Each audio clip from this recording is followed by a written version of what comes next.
sou a Rô, sejam bem-vindos à minha biblioteca e hoje nós vamos conversar um pouquinho sobre os lançamentos de setembro. Eu sei que esse vídeo tá atrasado, tá? Foi por conta da Bienal, não consegui gravar as coisas com antecedência, mas tá tudo bem, as coisas estão entrando nos eixos aqui no canal. E vamos conversar sobre os principais lançamentos. Pra quem já tá aqui há mais tempo, já está acostumado, então sabe que eu tô trazendo somente aqueles que mais me interessaram, né? O que eu acho que combinam aqui com o conteúdo. Normalmente quando eu gravo vídeo, a maioria ainda está em pré-venda, tá? Mas dessa vez, como eu tô gravando atrasada, hoje é dia 19, eu acho que muitos deles já foram lançados. Então eu vou estar deixando o link, né, de cada um aqui embaixo. E aí caso você queira adquirir algum deles, né, através desses links que vão estar aqui no box da descrição, você pode comprar esses livros ou qualquer outra coisa, tá, gente? Aí vocês vão estar super ajudando o canal sem pagar nada mais por isso. Enfim, aquele esquema, né? Deixem um like pra ajudar na divulgação e se inscrevam no canal.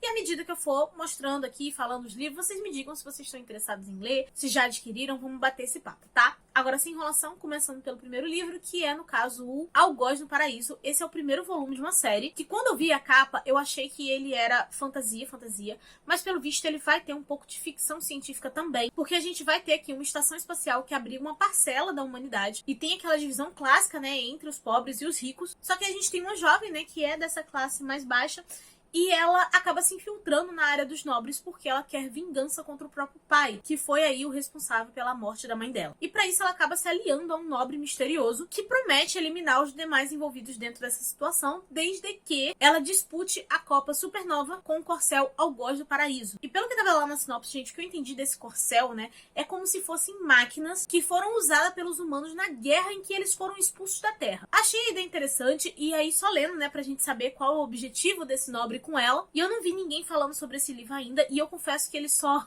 veio pro meu radar porque eu acabei vendo ele no stand lá na Bienal. Outro livro que lançou foi o Desejos Imortais, que é da mesma autora de Prazeres Violentos. Só que essa aqui é uma nova história, tá, gente? Não é continuação, não é nada a ver com aquele outro ali. E aqui a gente vai ter um universo onde todo ano milhares de pessoas caminham em massa pra capital, onde o palácio organiza uma competição, onde as pessoas vão lutar até a morte por riquezas inimagináveis. A premissa é bem simples, tá? É literalmente só isso, mas me interessou, porque na propaganda vinha falando que era uma fantasia adulta, inspirada na peça Antônio e Cleópatra de Shakespeare. Eu achei que valia a pena dar uma chance, tá?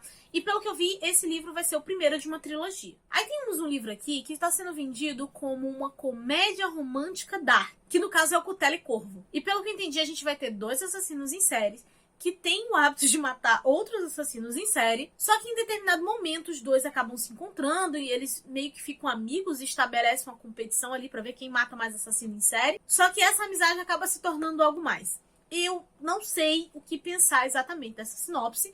Pra mim parece uma grande bagaceira, bem trash mesmo, e é por causa dessa aura trash que eu quero ler. Não sei se isso vai fazer sentido na cabeça de vocês, mas foi justamente a bagaceira que me chamou a atenção. Não tenho muito o que comentar sobre isso, e esse é um daqueles livros que eu sinto que provavelmente ou eu vou gostar muito, vou super me divertir, ou eu vou achar ele péssimo. Então, eu acho muito difícil existir um meio termo, mas quando eu ler, eu descubro e conto pra vocês. E aí, de uns tempos pra cá, tá sendo bem hypado nessas literaturas de cura, né, essa coisa mais tranquila. Todo mês tá tendo pelo menos algum livro desse. Esse mês saíram 2. Um deles não me interessou muito, mas o outro eu leria. De qualquer forma, como eu vejo que alguns de vocês gostam desse tipo de livro, eu tô trazendo aqui nos vídeos de lançamento também. E o primeiro deles é o Chocolate Quente às Quintas-feiras, onde a gente tem um café que ele tem só 3 mesinhas de madeira e um balcão, mas mesmo assim os clientes vão lá porque encontram um refúgio de paz ali. É da mesma autora da Biblioteca dos Sonhos Secretos, e a propaganda desse livro diz que ele convida o leitor a conhecer a beleza do que é a vida. E assim, confesso que ele pareceu muito comum, então ele não me chamou a atenção mesmo, tá, gente? Desculpa. Eu só trouxe porque, enfim, eu sei que alguns de vocês gostam desse tipo de leitura. Mas o outro que me chamou realmente a atenção foi Os Gatos do Café da Lua Cheia. E esse é um café diferente. Ele não tem um local estabelecido. A aparição dele nos locais é completamente aleatória. E ele é totalmente administrado por gatos falantes. O gato falante é um negócio que pega.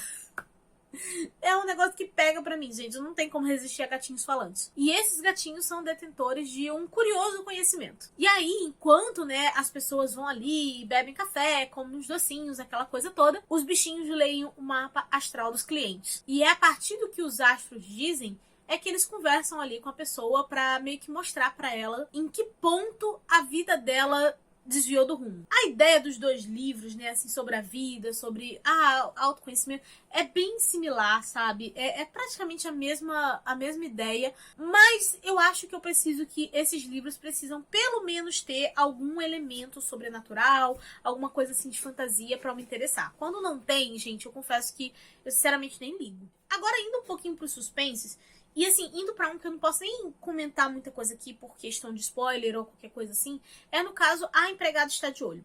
Esse é o terceiro livro da trilogia A Empregada. Já saiu o primeiro, né, que era Empregado, o segundo, O Segredo da Empregada, e agora nós temos aí o que seria a conclusão. E além dele estar sendo vendido assim separadamente, né, agora eles também lançaram um box. Então, se você não tem nenhuma das edições e quiser comprar o box, aí talvez deve valer mais a pena. Só para dar uma pincelada sobre o que é essa história, basicamente, lá no primeiro livro, a gente tinha uma ex-presidiária que ela começava a trabalhar na casa de uma mulher como empregada, né? E coisas estranhas aconteceram, né? É basicamente uma história de suspense. E em cada livro vai ter alguma coisa errada ou estranha acontecendo. Eu adorei o primeiro livro, eu gostei bastante do segundo, mas não é uma coisa assim, uau, que incrível, que plot twist, que não sei o quê. Não, não é.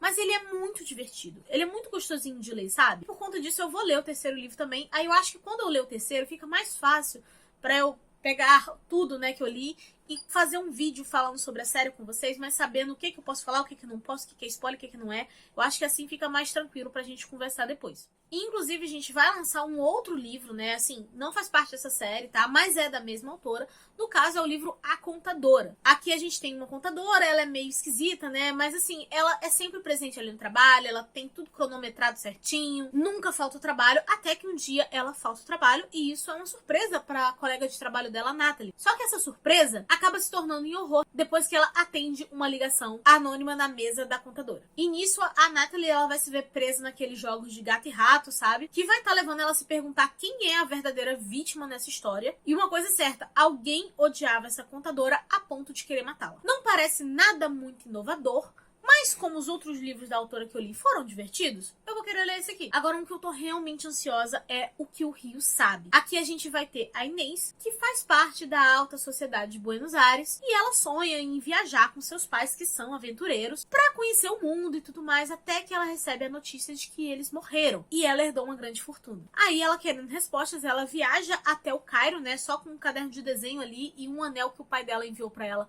antes de falecer, e assim que ela chega, a joia revela que estava impregnada de magia. Esse livro eu tô com um bom pressentimento, a capa dele é belíssima, eu fiquei super assim curiosa, super me chamou atenção, e ainda tem um ponto que a autora de Divinos Rivais elogiou essa história.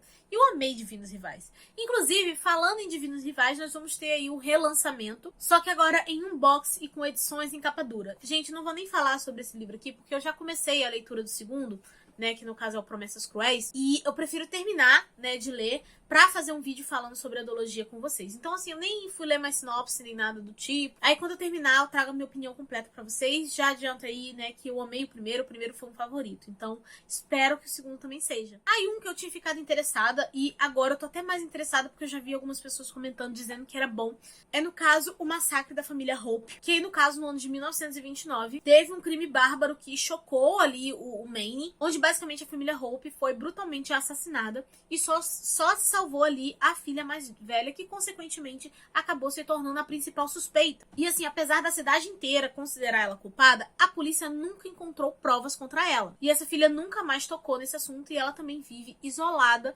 dentro dessa mansão onde foi que a família morreu. Esse início me passou uma vibe Sempre Vivemos no Castelo, mas as outras informações que a gente tem parece que vai caminhar para uma linha completamente diferente, porque aí no tempo presente a gente já tem essa pessoa idosa, onde a gente tem uma cuidadora indo pra essa mansão cuidar dessa senhora já idosa, e ela vira e fala que quer contar tudo. E à medida que essa cuidadora vai escrevendo sobre a história, né, fica claro que a história é muito mais complexa do que as pessoas achavam. Aí um livro de suspense, gente, que eu não vou mentir não, eu quero ler por birra, tá? A sinopse não tem nada demais, que no caso é o Garota de Neve. Aqui a gente vai ter um romance policial onde uma menininha de 3 anos desaparece durante o desfile de Ação de Graças, e aí imediatamente a família chama a polícia e tudo mais, mas parece que não vai dar em nada.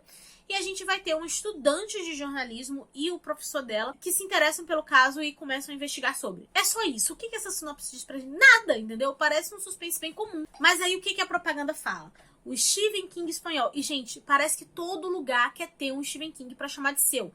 Gente, parem com isso. Eles fazem essa propaganda pra querer vender, mas pra mim tá virando já um desrespeito com o King e com os outros autores. Já tentaram fazer isso com a Itália, eu fui pegar o livro pra ler, achei horrível. Tentaram fazer isso com a Coreia do Sul também, também não deu certo. Não pode ter uma pessoa escrevendo suspense que não seja dos Estados Unidos, que o pessoal quer botar o Stephen King do lugar tal. Sério, gente, parem com isso. E quando eu vou ler, eu não espero nem que seja o mesmo padrão do King, eu espero que seja minimamente legal, sabe? E muitas vezes nem é. Tem livros assim que eu pego de suspense que não tem nem esse tipo de propaganda, que eu pego e eu acho muito melhor do que esses, entendeu? Então esse aqui é um que eu vou ler por birra, sim, né? Tô com zero expectativas. Então, assim, se for 3 estrelas já vai ser lucro. Porque, assim, gente, o problema não é do tipo eu pegar pra ler e virar e falar assim, ah, nem tem a vibe do King. O meu problema é pegar, ler e o negócio ser realmente ruim, entendeu?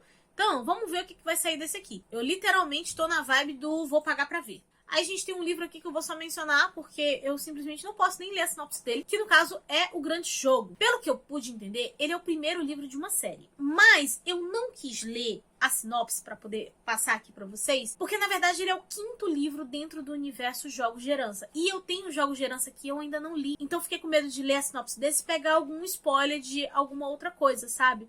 Então esse aqui, gente, é só vocês clicarem no link aqui embaixo. Quem não tá preocupado em pegar spoiler, clica ali e vê a sinopse direto na Amazon, porque eu mesma não queria pegar spoilers, tá? Eu ainda vou ler Jogos de Herança, fiquem calmos. Mas pra quem é fã da autora, quem é fã da série, já fica sabendo que teve esse lançamento também. Aí um que eu fiquei bem curiosa foi o A Medida. E pela sinopse, basicamente, num belo dia, as pessoas acordaram e elas encontraram uma caixinha. E essa caixa é o que contém o seu destino. Uma fita com o número exato de quantos anos você vai viver. E, de repente, né, o mundo entra num surto coletivo, porque as pessoas querem saber de onde vieram essas caixas, o que elas significam. As pessoas meio que se unem e se dividem ao mesmo tempo por conta da decisão de se elas vão abrir a caixa ou se não vão abrir. E se sim, né, o que elas vão fazer com essa informação de tempo de vida. E assim, a propaganda do livro acaba prometendo que vai abordar questões do mundo moderno com personagens inesquecíveis. Parece ser uma leitura mais sensível. Eu normalmente acabo não pegando muito desses livros, foge um pouco, né, do que eu costumo ler, mas esse eu tô com a sensação de que eu posso gostar. Aí também temos livros de contos, o primeiro deles sendo Princesas Quase Esquecidas. E assim, gente, não tem muito o que falar, né? Eu acho que o título é autoexplicativo. São 14 histórias de princesas que não são tão conhecidas assim. E o outro que também tem uma pegada bem similar a essa é o Histórias Secretas dos Irmãos Grimm. E assim, os Irmãos Grimm, eles foram muito importantes para a contribuição do folclore europeu e para a literatura de uma forma geral, já que as histórias dele continuaram atravessando gerações, mesmo que elas fossem modificadas no decorrer do tempo. Não tem muito o que apresentar sobre esses livros, né? Os títulos deles são muito diretos, mas pra mim, que gosto dessa coisa de contos de fada, vale a pena. Então, provavelmente, quando tiver uma promoção, eu vou acabar pegando. Aí também temos um clássico em formato de quadrinhos agora, que é o Senhor das Moscas. Senhor das Moscas, gente, eu sei a premissa básica dele, né? Um avião caiu numa ilha. Só sobreviveram alguns meninos ali. E aí, pra eles sobreviverem, eles precisam se organizar, criar algumas regras mesmo. Mas as coisas parecem sair um pouco do controle. O grupo acaba se dividindo e as coisas tomam um rumo um tanto sombrio. Eu ainda não li Senhor das Moscas e provavelmente só vou ler esta HQ depois de ler o livro mesmo. Inclusive, o livro eu tenho em e-book aqui. Eu não li ainda por falta de vergonha na cara. E também tem o fato de que eu acho que eu vou gostar muito dessa história, porque eu já li e já assisti alguns filmes que são inspirações em Senhor das Moscas, sabe? Então, assim, tem tudo pra eu gostar. Agora, por que não li? É uma falta de uma vergonha numa cara mesmo, é só isso, não tem outra justificativa, tá? Mas, enfim, tô muito curiosa, eu gosto muito de história em quadrinho, então provavelmente eu vou querer ler esse daqui depois. Agora, um livro que eu tô com ódio de não ter pego na Bienal, porque não tava no stand na hora que eu fui, foi o livro Rouge. Ele é da mesma autora de Bunny, eu tô doida por esse lançamento, e lá tava por R$30. Agora eu nem sei quando é que eu vou conseguir comprar. E aqui a gente vai ter uma história onde a gente vai ter uma moça que ela é meio que obcecada, né, pela beleza e por skincare e essas coisas do tipo. E aí quando a mãe dela morre, ela volta, né, pra onde a mãe dela estava, pra meio que lidar com as coisas, organizar ali as burocracias, dívidas, esse tipo de coisa. Só que tudo fica muito estranho quando aparece uma mulher no funeral com um vídeo que pode ser uma pista para a morte da mãe da garota. E esse vídeo acaba envolvendo uma experiência transformadora em um spa. A mãe dela era uma frequentadora assídua desse spa, né? Tanto que foi para lá todas as economias dela. E a filha decide investigar. E aos poucos ela vai entendendo de onde vem essa obsessão dela e da mãe dela com a beleza. Só por isso aí a gente já percebe que o livro vai estar explorando esse culto, né, à beleza, a obsessão com a beleza inatingível. E a propaganda dele promete que vai ser uma mistura ali de terror com humor ácido. E eu gosto muito de quando pega essas duas linhas juntas, sabe? Eu tô com uma expectativa muito boa, não só por esse livro, mas como por Bunny. A autora em si, eu sinto que ela tem uma aura que pode me agradar muito. Então eu estou terrivelmente chateada que eu não consegui comprar esse livro na Bienal pra mim. Mas assim que tiver uma chance, eu provavelmente vou pegar, gente, porque eu quero muito ler essa história. Outro livro que eu tô bem curiosa é o Juntos em Ruína, porque ele fala que ele é uma mistura de terror com romance. Aqui a gente tem uma garota que tá tentando descobrir o que aconteceu com a mãe dela, porque a mãe dela está desaparecida, e ela acaba se aliando a um rapaz que tá fugindo da própria família, porque a família lidera uma seita macabra. Aí juntos eles vão desenterrando os segredos que eles nem imaginavam, e parece que tem algo inumano crescendo dentro desse cara. Eu achei a capa desse livro belíssima, e quando eu vi a capa, eu pensei assim, deve ser uma romantasia qualquer. E aí, quando eu li a sinopse, eu falei, gente, não estava esperando por isso. Estou muito interessada. Com certeza eu vou ler esse livro aqui, gente. E pelo que estava no Goodreads, aparentemente é um livro único, porque não tinha marcação de continuação nem nada. Se for livro único, melhor ainda, gente. Porque tá difícil, porque tudo que eu quero ler é sério. Eu fico, gente, pelo amor de Deus, cadê os livros únicos? Então vamos torcer por esse aqui, porque esse aqui eu tô com uma expectativa boa. E por último, pra fechar, temos um lançamento aí de um box que é do Gatos Alados. Essa é uma série clássica e pelo que eu vi, ela é infantil, né, da Ursula Le Guin. E a série vai estar acompanhando gatinhos aí, que são irmãos, que nasceram com umas asinhas e vão viver grandes aventuras. É isso. Só que assim, gente, eu quero muito isso aqui, quero. Mas vai demorar um absurdo de tempo pra eu comprar isso aqui. Porque tem que ser uma promoção, um cupom acumulativo, não sei. Alguma coisa realmente muito boa. Porque os livros são lindos, mas eles são minúsculos. Juntando os quatro, não deve dar umas 200 páginas. E beleza, eles são ilustrados. É a Ursula Le Guin, que é uma autora incrível, é uma autora favorita pra mim. Mas, que surto foi esse de lançar esse box a R$180, gente? Sério, não tem condição. Até o gato levantou. Sério, gente, vai ter que baixar muito esse preço. De verdade, porque não tem a mínima condição de eu pagar R$180 em 200 páginas. E bem, gente, esses eram os lançamentos de setembro, né? Assim, os que mais me interessaram, os que tem mais a ver com conteúdo. Eu espero que vocês tenham gostado. Me digam aqui embaixo nos comentários se vocês querem algum desses ou se vocês já adquiriram, tá? Vamos conversando. Eu quero um monte de coisa, me falta dinheiro pra comprar e tempo pra ler, mas tudo bem, a gente vai seguindo aí aos poucos, tá bom? E é isso. E, gente, por favor, não se esqueçam de deixar um like pra ajudar na divulgação do canal. Se inscrevam se vocês não forem inscritos, tá bom? Isso é realmente muito importante. E lembrando que caso vocês tenham interesse em adquirir qualquer coisa no site da Amazon, os links de compra vão estar aqui embaixo. E você comprando através desses links, vocês ajudam o canal sem pagar nada mais por isso. Eu vou ficando por aqui, a nossa conversa continua nos comentários e eu vejo vocês no próximo vídeo. Beijo e tchau!